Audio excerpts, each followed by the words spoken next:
মন ভালো নেই, অফিসে যেতে ইচ্ছে করছে না। অসুস্থ হলে অফিসে বসের কাছে বিষয়টি জানিয়ে অসুস্থতাজনিত ছুটি নিতে পারেন। ওই দিন আর অফিসে যেতে হবে না আপনাকে। কিন্তু মন যদি ভীষণ খারাপ হয়, যদি এই পরিস্থিতিতে অফিসে যেতে ইচ্ছে না করে, তাহলে না, এই ক্ষেত্রে কোনো উপায় নেই। মন যতই খারাপ থাকুক না কেন, কর্মীদের অফিসে যেতেই হবে। এবার এই বিষয়ে কর্মীদের সুখবর দিয়েছে চীনের একটি প্রতিষ্ঠান। মন খারাপ থাকলে কর্মীরা অফিস থেকে ছুটি নিতে পারবেন, এমনটাই বলেছে প্রতিষ্ঠানটি।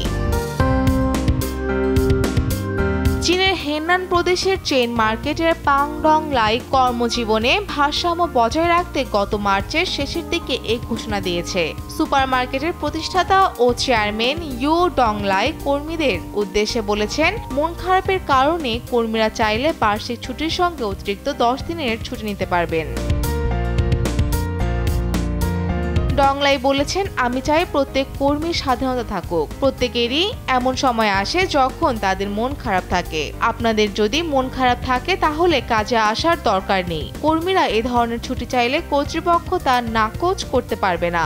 এ ছুটি নাকচ করা প্রতিষ্ঠানের নীতির লঙ্ঘন হবে। তিনি চান কর্মীরা নিজেরাই স্বাধীনভাবে নিজেদের বিশ্রামের সময় নির্ধারণ করুক। তাদের সবার জন্য কাজের বাইরে পর্যাপ্ত বিশ্রামের সুযোগ থাকুক।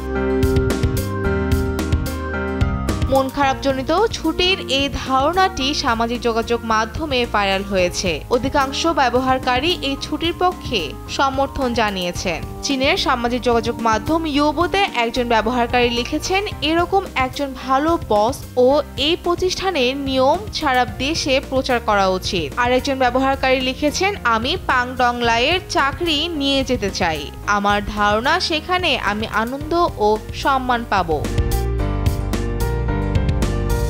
চীনে কর্মক্ষেত্রে উদ্বেগ নিয়ে 2021 সালে করা এক জরিপে বলা হয়েছে, চীন 65%-এরও বেশি কর্মী কর্মক্ষেত্রে ক্লান্তি ও অসন্তুষ্ট বোধ করেন। অল্প মজুরি, জটিল আন্তঃব্যক্তিক সম্পর্ক এবং ওভারটাইম সংস্কৃতি কর্মক্ষেত্রে নেতিবাচক আবেগের প্রধান কারণ।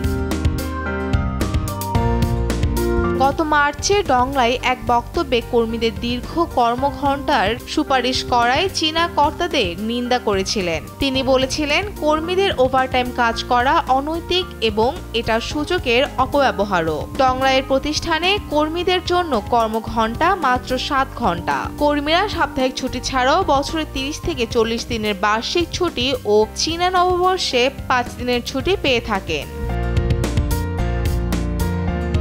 প্রতিষ্ঠানের ভবিষ্যৎ প্রসঙ্গে ডংলাই বলেন, আমরা বড় হতে চাই না, আমরা চাই কর্মীরা সুস্থ ও স্বাচ্ছন্দ্যময় জীবনযাপন করুক। পাংডংলাইয়ের দর্শন হলো স্বাধীনতা ও ভালোবাসা। পাংডংলাইয়ের কর্মীদের গড় মাসিক বেতন প্রায় 1,06,721 টাকা। চীনের স্থানীয় গণমাধ্যম linkshop.com এর তথ্য বলছে, 2019 সালে চীনে কোনো স্টোরের নতুন কর্মীদের গড় বেতন ছিল প্রায় 55,277 টাকা।